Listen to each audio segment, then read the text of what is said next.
بصوا احنا دلوقتي قدام الداون تاون. دي فكرة الداون تاون اهي، زي ما احنا شايفين التكييفات اتركبت.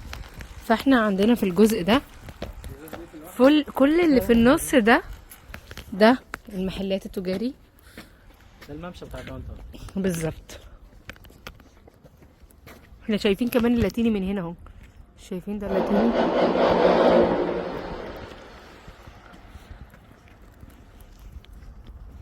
بصوا يا جماعة شكل المحلات هنا.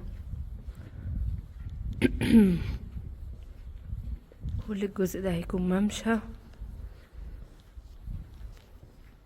بلوك 6 دي الوحده ال 117 متر الفود اند بافرج. دي الاريا او الدور بتاعتها. ندخل من جوه كده الاندور. بعد كده معموله على 2 ستابس كده. بعد كده الليفل التاني ده كده المساحه الداخليه بتاعتها بالاوت دور.